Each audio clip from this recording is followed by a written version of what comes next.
Good morning, amigos, from across the state of Pennsylvania. So I recently learned, Pritch, it's funny that I saw your name first. I recently learned that 80 freaking percent of my Facebook viewership is from Pennsylvania. 80% is from Pennsylvania. What? There's 49 other states. There's like, how many countries are there? Are there 200 countries or something like that in the world?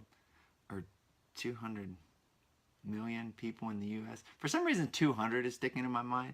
But anyhow, everyone's from Pennsylvania. So we got to get this out of Pennsylvania. I mean, in Pennsylvania, but also out of Pennsylvania. Hi, Sam. I'm doing well, buddy. Man, I just did a session, DDPY. I'm telling you what, folks. This is good. I mean, I suppose yoga, there's enough free, put it this way, there's enough free, thank you for the share, Desmee. There's enough free yoga online that you don't even have to pay for anything. It's tremendous.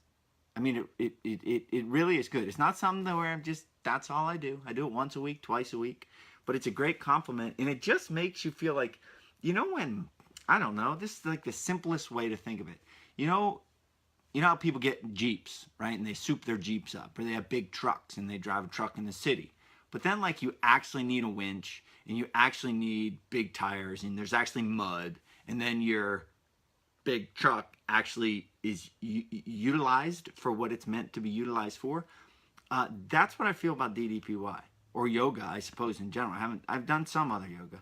But it's like, it puts you in positions where you're like, this is what my body's supposed to be used for. Oh, I remember this position. That hurts. It shouldn't hurt, because when I was a baby, I was like, I'm going to use a term. There's a guy named Kelly Starrett who is big time in mobility. And I believe it's him that wrote the book, Becoming a Supple Leopard. So I'm going to use his words. We were like a supple little leopard, right? We're babies. Babies can go everywhere. Babies, they're in the womb, right? In the fetal position. Why did I forget that word? But anyway, and then we just like all day, every day, all day, every day. Anyhow, so that's what I'm talking about. So we are wrapping up. Hi, Chris Cope. New name. Welcome, Chris Cope. Welcome to AM Excellence. Welcome to my circle of friends. Dread, welcome. Always good to see you, Dread. Feel like Jim Carrey there. Okay. Anyhow, this is the last day of The Good Neighbor. Oh, and I started another book. I actually planned out for the week, so I'm like all way ahead of time because I got a lot of reading to do. Unplugged. Evolve from technology to upgrade your fitness, performance, and consciousness. That sounds like a pretty freaking good book. And I gotta tell you, it is a pretty freaking good book. A book that you're gonna appreciate, I believe. All right.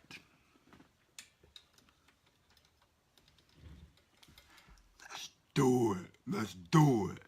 All right, 1, 2. Should I say welcome to AMXbooks?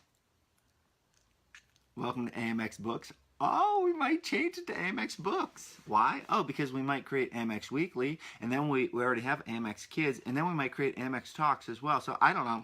I mean, we're just thinking out loud. I don't even know. I mean, hi, Robert. Robert, I think that's another new name too. Welcome, bienvenidos, bienvenue to my circle of friends. Marissa, hello. I saw you as well. Let's rock and roll with today's AMX. 1, 2, 3. Good morning, my friends, and welcome to the Spaniard Show. This is the Spaniard. This is AMX 612. I just finished a nice little sesh of DDPY, and I was telling Facebook Live, yoga to me feels like you utilize your body for what your body is meant. It puts you in positions where you're like, oh, yeah, I remember that position. Oh, that hurts. Maybe I should focus on that position. It's a neat supplement to training. And if nothing else, it'll help you bend and move and stretch, etc. And that will have a positive return on your energy. Anywho, let's dive into today's AMX. We're finishing off the book, The Good Neighbor by Maxwell King, The Life and Work of Fred Rogers. I have to say, I've read some awesome books in my day. This has been one of my favorite experiences. It's probably partial to the timing in my life, what we're developing as we speak. but this has been a special book. It's a book that has impact. It's a book that's affected greatly our society. I hope at least one of you out there goes and reads this book. You can get it on my website, charliespaniard.com/reading list, and you'll be helping support the show. Let's talk about this ongoing quest for self-knowledge and lifelong learning. That's my thing, right? I want you to want to read a book. I want you to want to learn. But why? Charlie, that requires work. My wife said to me the other day, Charlie, people just aren't into books. That's like extra work. It is stinking extra work. But if you've ever set any sort of goal, you understand and you realize that it requires work. It requires yourself. You can't fast track it. Nature doesn't favor something for nothing. Okay, that's the name of the game. I just watched Coco, the Pixar movie Coco yesterday, and the one character said, success doesn't come for free. It's true. Success doesn't come for free. You got to put the work. So why bother? Fred Rogers said this, quote, I'll never forget the sense of wholeness I felt when I finally realized what I was. The directions weren't written in invisible ink on the back of my diploma. They came ever so slowly for me, and ever so firmly I trusted that they would emerge. I'll never forget the sense of wholeness I felt when I finally realized what I was. You remember wholeness? That's the last of the Spartan principles when we read The Spartan Way. Wholeness, figuring out what I was. And it wasn't on the back of his diploma on secret ink. It comes over time. I've been reading books and books and books and books and doing 612 of these episodes and all these interviews, and I am figuring out what and who I am. I'm like getting closer and closer, but I didn't expect it to. I didn't even know it would happen. But when you synthesize and read all of these books, you begin to understand the world, you begin to understand yourself, you begin to understand your emotions and your reactions and why you feel certain ways and what's what, and you arrive to your truth. Mr. Rogers goes on to say this, quote, all I can say is that it's worth the struggle to discover who you really are. I sincerely hope that you go through that struggle to discover who you really are. AMX is me figuring it out. AMX is me figuring out who I am, what I think. It becomes clearer and clearer with every day, with every book, with every conversation, with every piece of feedback. I sincerely appreciate you listening to this, I guess, self-revelation, and I really and truly hope it sparks your own. So Mr. Rogers was diagnosed with stomach cancer in October 2002, and he passed away on February 27, 2003, a month before his 75th birthday. And it goes into detail, and it's very sad because you become a part, if he's not already a part of your life, through this book you realize what a special human being Mr. Rogers was. But even in the most dire days, he was concerned for other people. His wife said this, his wife Joanne said this, quote, he was just so exhausted. And he said, I hope they don't think I'm being elitist to not have them visiting. And he cried when he said that because he didn't want to hurt their feelings, but he just didn't have much to give at that point. So even when he was dying of stomach cancer, he was concerned that other people might think he's elitist for not being able to see them. But he had nothing left.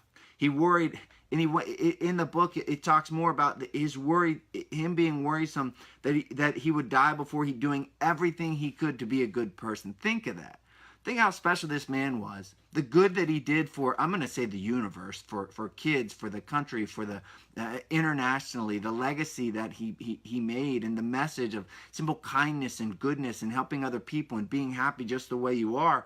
And at the end of his days, he's concerned for other people. I hope they don't think I'm being elitist because I can't see them. And he was actually in his dying days. In the book, they compare him a good bit. Several different people compare him to Jesus, and several different people compare him to saints. And when you read this book, it starts to dawn on you, wow, this man was a really, really special man. Historian and author David McCullough said this of Mr. Rogers, quote, Mr. Rogers was the greatest teacher of all times. He taught more students than anyone else in history. So I'm reading this, and I told you that this was a special book for me. It was a special book, one, because of the content, because of the aspirational effect that it has on me, this message of simple kindness and goodness. Everyone needs to be, be special, you got to be different. No, Mr. Rogers' message was simple and pure. Be kind, be good, like yourself just the way you are, like others just the way they are. Mr. Rogers, quote, Mr. Rogers was the greatest teacher of all time. As I'm reading this and I'm making this lesson plan, my mission becomes clearer and clearer. And my mission is to become the second greatest teacher of all time. And I will become the second greatest teacher of all time by systematically learning by way of AMXbooks, AMXWeekly, AMXTalks, all of this, AMX travel that I envision having one day. But learning is the name of the game. Why? Because I want to feel that sense of wholeness that Mr. Rogers talks about. I want to know on the other side that it was worth the struggle to discover who I really am. And I sincerely hope with all of my being, with everything in me, with every ounce of anything that I have, I hope that if you listen to the show one time or 612 times and beyond, I hope that it sparks something in you where you say to yourself, I want to feel that wholeness too. I want to read a book. I want to read a book. Did I just say that? I want to read a book and start reading a book. It takes time. But we talk about mindfulness. We talk about being present. You know why I read books? Because it forces me to sit down and to concentrate and to focus and to texturize and to add depth and meaning and knowledge and talk about and reflect. And all of this is that process of figuring out who I am, and that wholeness is something that I aspire to have. I sincerely hope you have appreciated this journey. 16 episodes we spent on Mr. Rogers, and there's a neat little quote that he said, deep and simple, that's what matters. Deep and simple, my friends, that's what matters. I hope you come back tomorrow for AMX 613. I hope you go back and start at AMX 1. Start and continue your own learning journey. I love this stuff. Thanks for tuning in. Be bold, my friends. I will see you on the flip side. AMX 613 coming to you tomorrow. Go read a book. Be bold, my friends. Haven't said that for a while. Came right out. Deep and simple, my friends. That's where it's at.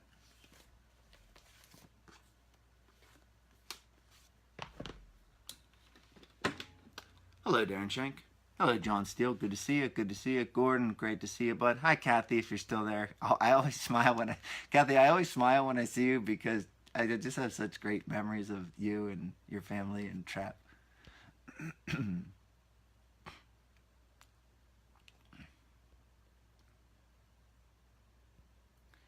All right, folks. Thanks for tuning in. Can I say I love you? Can I say that? Can I say I love you? I love that you're here. How about that? I love that you're here, folks. I gotta get going. I'll see you tomorrow. I want to touch my screen on my computer, but it's not a touchscreen. You're a touchscreen. I'll see you tomorrow. We're starting the book Unplugged, Evolve from Technology to Enhance Your Performance, Consciousness, and another word that I forget right off the top of my head. I'll see you tomorrow.